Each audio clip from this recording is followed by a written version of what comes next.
السلام علیکم ورحمۃ اللہ وبرکاتہ۔ کیا حال ہے اسٹوڈنٹس، آپ ٹھیک ہیں؟ آج کا جو ہمارا سبق ہے وہ جمع و تدوین قرآن، یعنی قرآن پاک کو کس طریقے سے جمع کیا گیا اور اس کو کیسے مدون کیا گیا، لکھا گیا، نبی کریم صلی اللہ علیہ وسلم کے عہد میں کس طرح اسے لکھا گیا، حضرت ابوبکر صدیق رضی اللہ عنہ کے عہد میں اور حضرت عثمان رضی اللہ عنہ کے عہد میں، اور اس پر نقطے اور اعراب کب لگے اور کس نے لگائے، اور آج کل کی تحقیق کیا ہے، اس کے بارے میں آج یہ سارا ہمارا سبق ہے، اس کو ہم نے پڑھنا ہے۔ دیکھیں، آج عہد نبوی صلی اللہ علیہ وسلم میں حضور اکرم صلی اللہ علیہ وسلم کا معمول تھا کہ قرآن پاک کا جب بھی کوئی حصہ نازل ہوتا صحابہ کرام رضی اللہ عنہم کو سنا دیتے تھے۔ جو صحابہ کرام رضی اللہ عنہم پڑھے لکھے تھے وہ اسے سن کر لکھ لیتے تھے اور دیگر اسے زبانی یاد کر لیتے تھے۔ حضور صلی اللہ علیہ وسلم کو ایک ایک آیت کا محل اور مقام حضرت جبرائیل علیہ السلام نے بتایا تھا۔ عہد نبوی میں بہت سے صحابہ کرام رضی اللہ عنہم ایسے تھے جن کو تمام نازل شدہ قرآن زبانی یاد تھا۔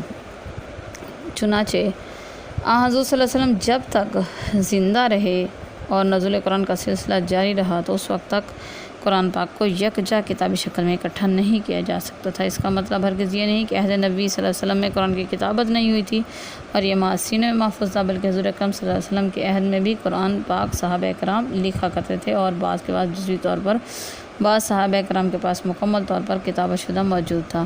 حضور اکرم صلی اللہ علیہ وسلم نے بعض خوش نویس صحابہ کرام، یعنی جو اچھا لکھتے تھے، ان کو وحی کی کتابت کے لیے مامور کر رکھا تھا۔ جب وحی نازل ہوتی تو آپ صلی اللہ علیہ وسلم کاتبین وحی کو بلا کر لکھوا لیتے۔ کاتبین وحی کی تعداد میں اختلاف پایا جاتا ہے۔ حضرت حلبی رحمۃ اللہ علیہ فرماتے ہیں کہ یہ تعداد 42 ہے۔ کاتبین وحی میں خلفائے راشدین کے علاوہ حضرت زبیر بن عوام، حضرت ابی بن کعب، حضرت عبداللہ بن رواحہ، حضرت عبداللہ بن مسعود، حضرت عبداللہ بن ارقم رضی اللہ عنہم کے نام قابل ذکر ہیں۔ یہ حضرات قرآن پاک کو ہرن کی جھلی، کھجور کی چھال، درختوں کے پتوں، پتھر کے ٹکڑوں اور اونٹ کے شانے کی ہڈی پر لکھتے تھے۔ مکہ سے مدینہ ہجرت کے بعد آپ صلی اللہ علیہ وسلم نے قرآن پاک کی نقول کو جمع کرنے کی غرض سے ایک صندوق رکھوا دیا تھا۔ گویا حضور اکرم صلی اللہ علیہ وسلم کی زندگی میں قرآن تحریری صورت میں موجود تھا، جس کا ثبوت قرآن مجید میں ہے۔ وہ کتاب مستور فی رق منشور، قسم ہے لکھی ہوئی کتاب کی جو خوشادہ صحیفے میں ہے۔ دوسری جگہ ارشاد ہے اِنَّ عَلَيْنَا جَمْعَهُ وَقُرْآنَهُ، بے شک اس کا جمع کرنا اور اس کا پڑھنا ہمارے ذمہ ہے۔ حضرت عبداللہ بن عمر بن عاص رضی اللہ عنہ سے روایت ہے کہ حضور صلی اللہ علیہ وسلم کے عہد میں میں نے سارا قرآن پاک جمع کر لیا تھا اور اسے رات بھر پڑھتا رہتا تھا۔ نبی کریم صلی اللہ علیہ وسلم نے ایک ماہ میں پورا قرآن ختم کرنے کا حکم دیا۔ اس طرح ایک روایت میں آتا ہے کہ صفیہ رضی اللہ عنہا کے گھر میں پورا قرآن مجید صندوق میں موجود تھا۔ جبرائیل علیہ السلام ہر سال ماہ رمضان میں حضور اکرم صلی اللہ علیہ وسلم کے ساتھ قرآن کا دور اور اعادہ کیا کرتے تھے۔ حیات مبارکہ کے آخری سال 2 بار آپ نے دور کیا۔ عہد رسالت میں قرآن پاک کتابی صورت میں مرتب اور مدون کیا گیا تھا، اس لیے آپ صلی اللہ علیہ وسلم جامع القرآن ہیں۔ عہد صدیقی، حضرت ابوبکر صدیق رضی اللہ عنہ کا ایک بڑا کارنامہ قرآن مجید کی کتابی شکل میں تدوین ہے۔ مسیلمہ کذاب کے خلاف جنگ یمامہ میں 700 حفاظ کرام اور تقریباً 70 قاری شہید ہو گئے۔ یہ صحابہ حضرت صلی اللہ علیہ وسلم کے تربیت یافتہ اور عرب و عجم تک قرآن کی تعلیم پہنچانے کے ضامن تھے۔ ان کی شہادت مسلمانوں کے لیے ناقابل تلافی نقصان تھا۔ حضرت عمر فاروق رضی اللہ عنہ نے حفاظ قرآن کی کثیر شہادت پر حضرت ابوبکر صدیق رضی اللہ عنہ سے کہا کہ اگر قرآن کے حفاظ اس طرح شہید ہوتے رہے تو قرآن پاک کے ضیاع کا خدشہ ہے، لہٰذا بہتر یہ ہوگا کہ قرآن پاک کو ایک کتابی صورت میں جمع کر لیا جائے۔ حضرت ابوبکر صدیق رضی اللہ عنہ نے جواب دیا کہ جس کام کو حضور صلی اللہ علیہ وسلم نے اپنی زندگی میں نہیں کیا میں کیسے کروں، لیکن حضرت عمر رضی اللہ عنہ نے جواب دیا کہ جس کام کو حضور صلی اللہ علیہ وسلم نے اپنی زندگی میں فرمان کے مطابق، حضرت عمر رضی اللہ عنہ کے فرمان کے مطابق قرآن کے تمام نوشتیں، لکھی ہوئی تحریریں زید رضی اللہ عنہ کے پاس پہنچائے گئے جو حضرت صلی اللہ علیہ وسلم نے خاص اہتمام سے لکھوائے تھے۔ اس طرح دوسرے صحابہ کرام رضی اللہ عنہم سے بھی تمام مسودات اکٹھے کر لیے گئے۔ حضرت زید رضی اللہ عنہ کا یہ طریقہ تھا کہ کسی آیت کو لکھنے سے پہلے ان تحریری مسودوں میں انہیں تلاش کرتے اور پھر حفاظ کرام کی یادداشت سے مقابلہ کراتے۔ جب ایک آیت کی تصدیق ہو جاتی تو اسے تحریر ہو جاتی تھی، پھر اسے لکھتے تھے۔ اس طرح حضرت زید رضی اللہ عنہ نے قرآن پاک کے متفرق اجزاء کو یکجا تحریر کر دیا اور تربیت عہد نبوی والی رکھی۔ یہ قرآن مجید کا نسخہ وہی تھا جو حضور صلی اللہ علیہ وسلم کے زمانے میں تیار ہوا تھا، حضور صلی اللہ علیہ وسلم پر نازل ہوا تھا۔ حضرت زید رضی اللہ عنہ کی تحریر کردہ مصحف کو پہلے حضرت ابوبکر صدیق رضی اللہ عنہ کی تحویل میں دیا گیا اور پھر حضرت عمر رضی اللہ عنہ کی سپرد کیا گیا۔ پھر حضرت عمر رضی اللہ عنہ کی وفات کے بعد یہ نسخہ حضرت حفصہ رضی اللہ عنہ کے سپرد ہوا۔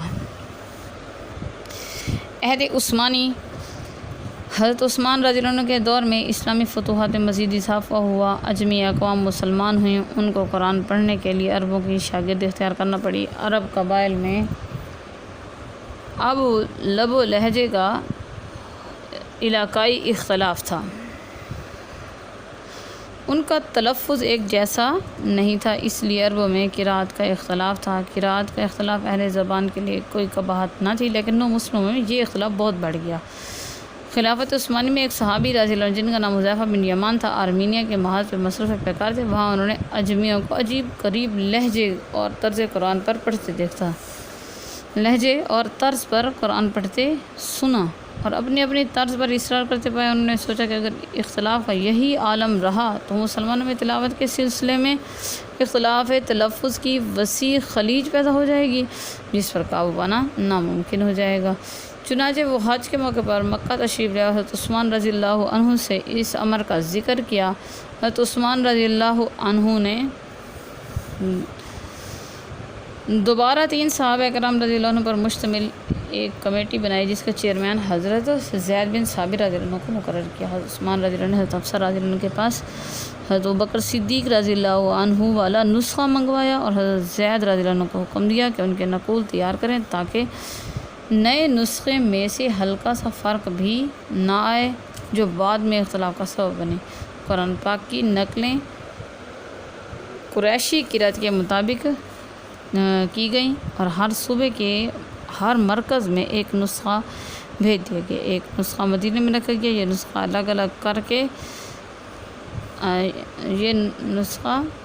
الگ الگ کر کے صحیفہ میں تھا، یعنی اس کو انہوں نے علیحدہ علیحدہ، یہ نسخے علیحدہ علیحدہ چیزوں میں رکھے، اسے علیحدہ علیحدہ شکلوں میں نہ تھے بلکہ ایک ہی جلد میں تھے، اس لیے مصاحف کہلائے۔ یہ مصاحف چونکہ آئندہ کے لیے نمونے کی حیثیت رکھتے تھے،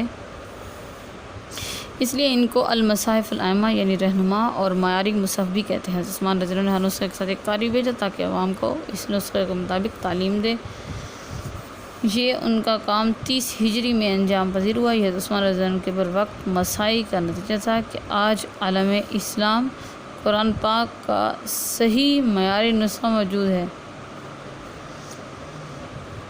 اور اس میں کوئی اختلاف نہیں پایا جاتا۔ حضرت عثمان رضی اللہ عنہ کا لکھوایا ہوا یہ نسخہ مصحف عثمانی کہلاتا ہے۔ ان مصاحف عثمانی میں سے 2 مصحف اس وقت دنیا میں محفوظ ہیں، ایک تاشقند میں اور دوسرا استنبول میں ہے۔ حضرت عثمان رضی اللہ عنہ کو اس کارنامہ اور قرآنی خدمات کی بنا پر جامع القرآن کا لقب دیا جاتا ہے۔ آپ کے پاس سوال آ سکتا ہے کہ جامع القرآن کس کا لقب ہے، تو اس کا جواب کیا ہوگا؟ حضرت عثمان رضی اللہ عنہ۔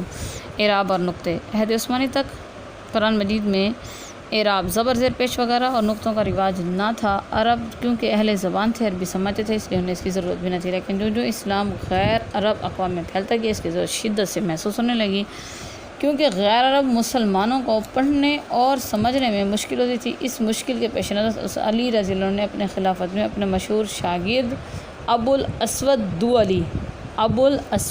دولی کیا نام ہے؟ ابو الاسود دولی رحمۃ اللہ علیہ کو قرآن کی یہ خدمت انجام دینے کا حکم دیا۔ چنانچہ ابو الاسود نے 42 ہجری میں نقطے، اعراب اور تنوین کو رواج دیا۔